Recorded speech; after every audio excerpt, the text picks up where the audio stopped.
friends, welcome back to my channel. It's Kaylin here at Full Purpose and Heart, and I want to share with you guys today what I'm doing with my 3-year-old for his preschool curriculum. So if you are looking for like a minimalistic approach to preschool, then let's go ahead and get started.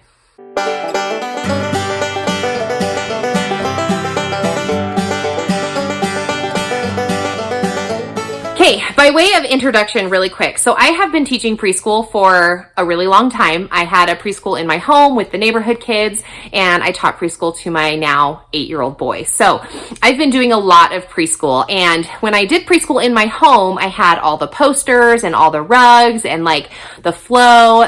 Thousands of you, tens of thousands of you have watched my circle time video with my preschooler, and I still have that really near and dear to my heart. But our life kind of changed and we sold our home, and then we went on a road trip. And so I didn't have access to all of this stuff. And I think that there's a lot of you out there that may find this helpful because you are just starting out in homeschool, or you don't have resources available because it takes a lot of time to build a classroom with the posters and the desks and the tables and all the things. So I really had to relearn how to teach preschool because I didn't have all of the resources that I was familiar with.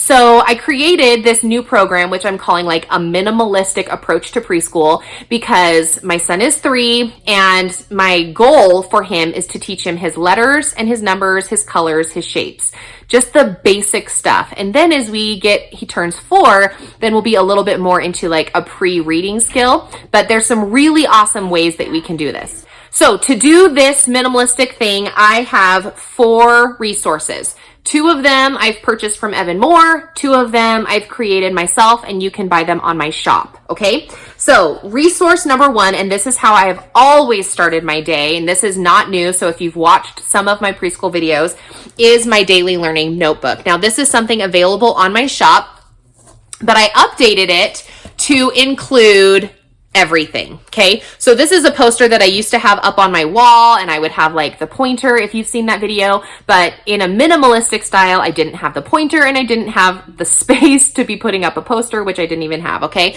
So I just put it on here. So I put this binder out on his desk, and we just start right here, and we sing the song, days of the week, days of the week, days of the week. And then Sunday, Monday, Tuesday, Wednesday, and we sing all the songs, and we do the pointing. What day is today? What day was yesterday? And because I've done it on like a rainbow theme, then we also talk about colors. Well, what color is the day today? Today is orange.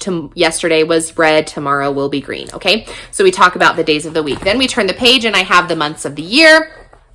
I'm pretty sure I have a video that explains this whole folder, but anyway, so the months of the year, we sing the song. There's January, February, March, and April, May, June, July and August, September, October, November, December. These are the months of the year.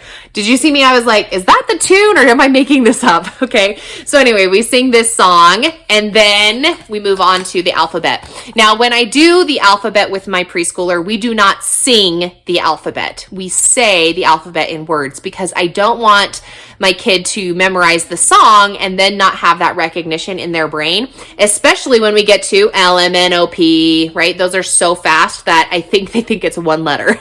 So we go really slow, A, B, C, D, E, and we point to the boxes, right? All the way through. I also have the vowels at the bottom, and this is something that I incorporate into our alphabet later. So I don't start our school year with it, but I'll incorporate it. Like if we start in August, then I'll start in January, but I haven't started this because he's young and 3, and so we haven't done it yet. All right. The next page is numbers 1 through 10. Now, typically I try to go higher than 10, but we practice those numbers in our calendar time, and I'll talk about that in just a minute.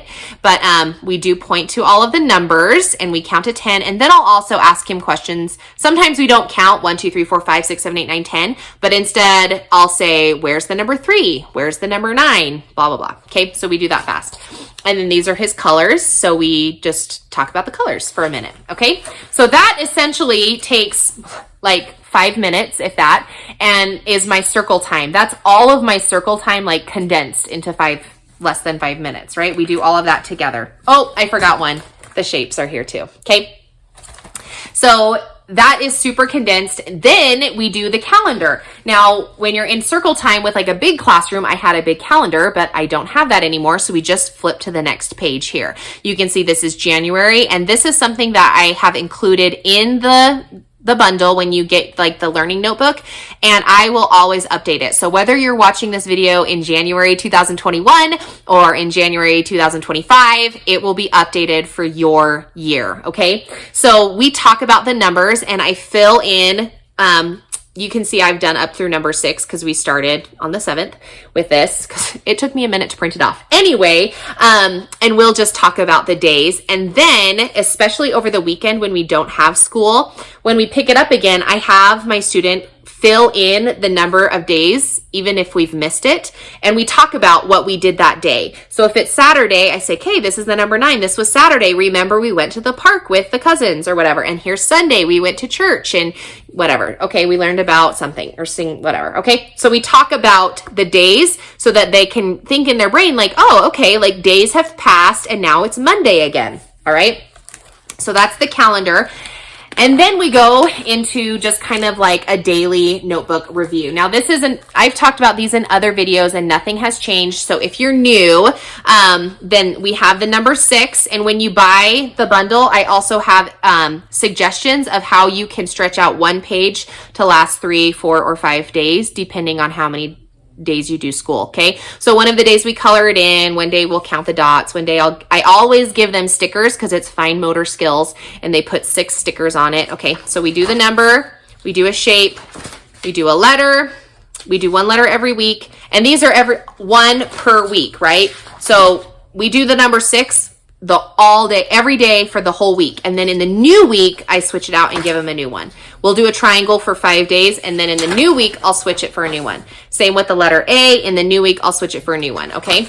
And then this is a resource that I just give because sometimes I feel like I need a break and he can do this on his own. So I'll have him do this, and then I can like turn and do a little bit with my 5-year-old, or I can help my 8-year-old with his work. And this is just like a break for me. This is a resource that I got from Lauren Thompson. I'll put a link below for you, but it's Mrs. Thompson's Treasures. In case I forget, look on Teachers Pay Teachers, Mrs. Thompson's Treasures, okay? So this is just a look and find. She has one for colors and she has one for the letters of the alphabet. So I have him do this usually on his own, and I'll just like go over the sound with him, but this is kind of like a break for me. So we do that, and then that's his like every day, right? So then on this side, he'll do this, and I printed these off. Now, before I left for my trip, I printed off all the months that I knew I was going to be gone. So if you don't have access to a printer, maybe you go to a library or a copy center, I would just save on your computer each of the months. These are things that I've gotten off of Teachers Pay Teachers, and they're all month themed for the month because that's my jam.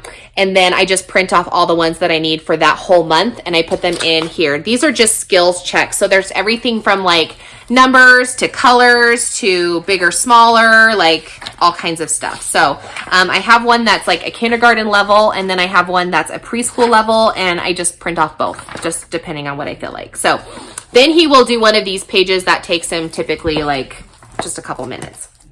So that's his every single day folder. And then I'll tell him, do you want to do math or do you want to do your letters, reading? And so then he'll pick. I have, these are the 3 resources that we do. Okay. So these are Evan Moore again. So I'll put a link down below. This is called Read and Write, and this is called Math Skill Sharpeners. And then these are my letter books. I just barely made these, and so they're new for me and they're new for him.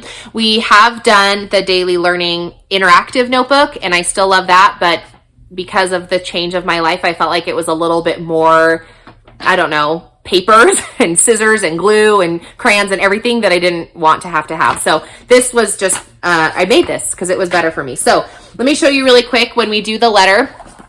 I did a whole video on this, so I'm going to post that below just to like save some time here. But essentially we just pick a letter and then we do 2 pages a day. So this one we were listening to the sound, practicing the letter, and then finding the letter. And then I'll pick one of these pages and he'll do 1 page a day. So this is what I made. and you can buy this on my Teachers Pay Teacher shop, but it'll just have like, choose the letter, write the letter. Again, he's 3 and we're really working on, he still is not holding a pencil right. So I just barely bought those like pencil grip trainers. So anyway, this is the paint do-a-dots. My kids love do-a-dots, so I always throw that in there. I print this on single-sided so that when this happens, it's not like a problem, right? This is a letter sound. Color the ones that have the sound and do not color the ones that don't, so they get a little bit of differentiation there. This is a matching page, and I put the dots. My son really loved connecting the dots. That made it really clear for him. This page gets a little bit more tricky in letters like M or O, where they're like the same shape. So I really tried when I created this document to make the O a larger font size so that it really looks different. So like the O will be a size 20 font, and then the little O is like a size 12, just so that there's that really obvious change. So anyway, oh, and then that's the cover. We just colored the cover. So that's our English. Boom, done. And then for math, I just pull this page out. We don't have flashcards. We don't have anything crazy. And we just go 2 pages a day. And I do like that I've incorporated these 2 resources together, because in previous years, I've just been like, hey, like, here's our math book, we're going to do it. And then my kids don't want to stop. They just keep going page after page after page after page. So I really have sat with them and I'm like, nope, 2 pages. That's all we do. So I don't rip these pages out. In previous years I have, but I actually keep them in this time around because, again, it's minimalistic. I don't want to have binders and books and all of this other stuff. So this whole pile, this is my son's pile, and I just put this on a shelf wherever we're staying at, and I just know like this is his stuff. And then I switch out the book for the month, the week, like we're doing letter A next week. So then I just switch out the book, and these are his, this is it. Right? So it's very minimalistic. It's working super good. And his preschool lasts like 15 minutes, maybe 20 if I'm like talking a lot. And then he's free to run around. If we're doing an art project with his older siblings, he does that. We go out in the nature. Like, we incorporate all those other like fun things that he's doing with his older siblings, but he doesn't have that specific crafty time, like just for him, which is kind of the preschool system that I have built and am familiar with in the past. So this has been super, super great for me. Hopefully, if you're looking for kind of a minimalistic lifestyle, an approach to preschool, then this is something that you can start with your young one. You can start them as young as like a late 2. My middle daughter, she was like barely 1 when she started preschool because I was teaching preschool in the home, and she just loved school. So, you can't really start too young, just to have some time, even if it's just a couple of, minutes a day going over their colors. Right here, right? You just have them point like, this is green, this is green. What else in the room is green, right? So lots of fun stuff that you can do. Learning is such a blessing, and it's a pleasure to be able to do that with our friends and our friends, with our kids. And so hopefully you found something helpful in this video. Share it with your friends if you think that they will find it useful, and like my video, subscribe, all those fun things. Oh, and make sure you check that description box below. I'll make sure and put the links there for easy finds. Thanks so much for checking this out, guys, and we'll catch you in another one.